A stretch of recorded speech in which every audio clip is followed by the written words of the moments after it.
Once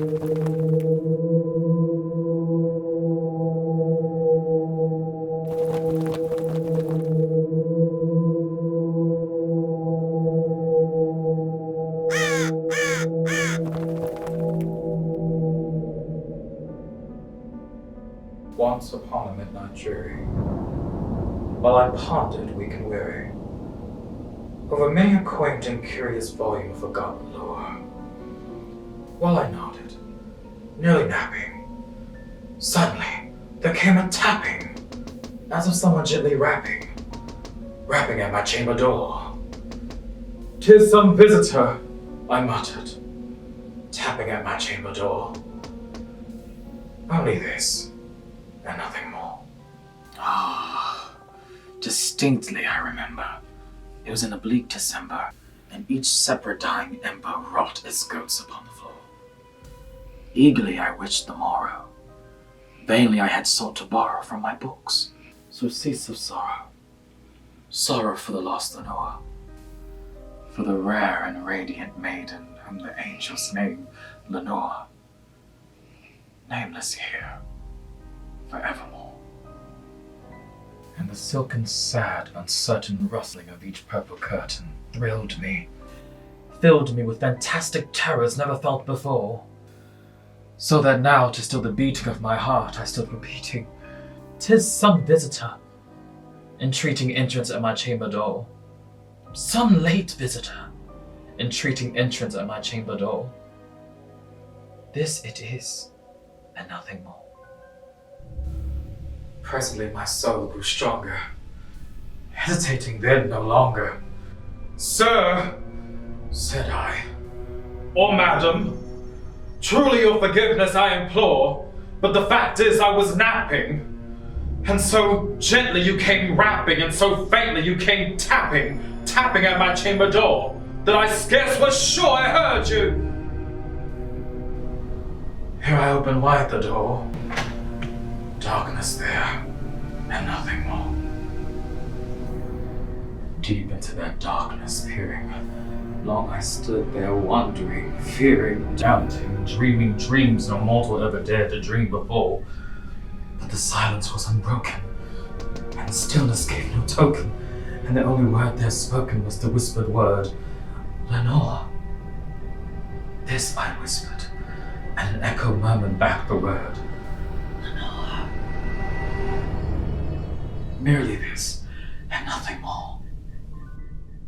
Back into the chamber turning, all my soul within me burning. Soon again I heard a tapping somewhat louder than before. "Surely," said I, "surely that is something on my window lattice. Let me see then where thereat is, and this mystery explore. Let my heart be still a moment, and this mystery explore. 'Tis the wind, and nothing more." Open here I flung the shutter, when with many a flirt and flutter, and there stepped a stately raven of the saintly days of yore. Not the least obeisance made he, not a minute stopped or stayed he, but with mien of lord or lady perched above my chamber door. Perched upon a bust of Pallas, just above my chamber door. Perched and sat, and nothing more. Then this ebony bird beguiling my sad fancy into smiling, by the grave and stern decorum of the countenance it wore. "Though thy crest be shorn or shaven, thou," I said, "art sure no craven, ghastly grim and ancient raven, wandering from the nightly shore. Tell me, what thy lordly name is on the night's Plutonian shore?" Quoth the raven, "Nevermore." Much I marveled this ungainly fowl to hear discourse so plainly, though his answer little meaning, little relevancy bore. For we cannot help agreeing that no living human being ever yet was blessed with seeing bird above his chamber door, bird or beast upon the sculpted bust above his chamber door, with such name as Nevermore.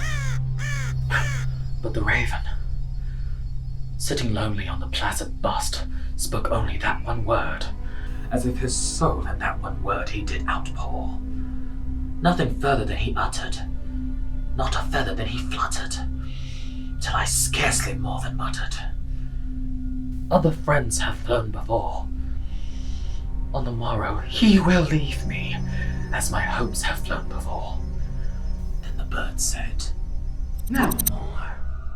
Startled at the stillness broken by reply so aptly spoken.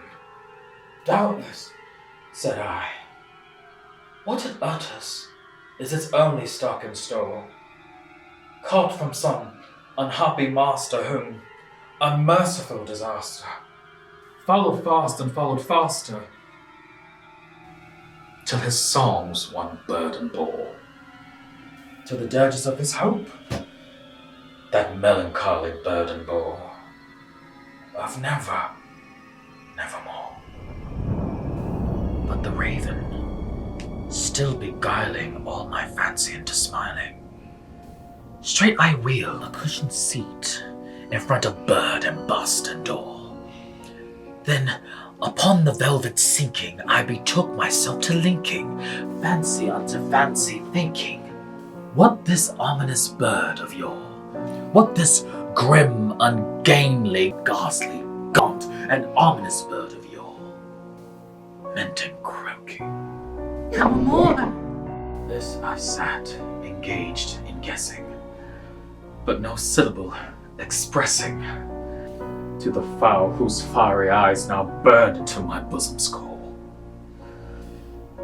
This and more I sat divining, with my head at ease reclining on the cushion's velvet lining, that the lamplight gloated o'er, but whose velvet violet lining with the lamplight gloating o'er she shall press, nevermore. Then methought the air grew denser, perfumed from an unseen censer, swung by seraphim, whose footfalls tinkled on the tufted floor.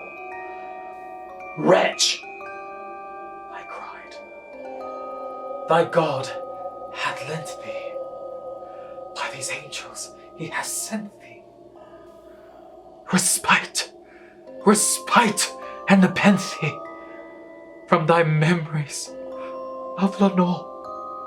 Quaff, oh quaff, this kind nepenthe, and forget this lost Lenore. Quoth the raven, nevermore. Prophet, said I, thing of evil, prophet still, if bird or devil, where the tempter sent or where the tempest tossed thee here ashore, desolate yet all undaunted, on this desert land enchanted, on this home by horror haunted. Tell me, truly I implore, is there balm in Gilead? Tell me, I implore. Quoth the raven, no more. Prophet, said I, thing of evil, prophet still, if bird or devil, by that heaven that bends above us, by that God we both adore, tell this soul with sorrow laden if within the distant Aidenn it shall clasp a sated maiden whom the angel's name Lenore, clasp a rare and radiant maiden whom the angel's name Lenore. Quoth the raven, nevermore. Be that word our sign of parting, bird or fiend, I shrieked upstarting. Get thee back into the tempest and the night's Plutonian shore. Leave no black plume as a token of that lie thy soul hath spoken. Leave my loneliness unbroken, and quit the bust above my door. Take thy beak from out my heart, and take thy form from off my door. Quoth the raven, nevermore. And the raven, never flitting, still is sitting, still is sitting on the pallid bust of Pallas, just above my chamber door. And his eyes have all the seeming of a demon's that is dreaming, and the lamplight o'er him streaming throws his shadow on the floor. And my soul from out that shadow that lies floating on the floor shall be lifted nevermore. Into the darkness I go to find the skeleton key.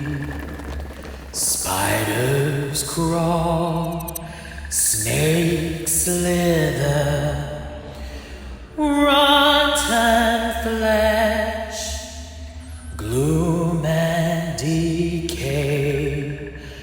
The wind blows under the moonlight, howling of wolves, screeching of crows, through the quicksand, red eyes of ghouls. Into the darkness I go to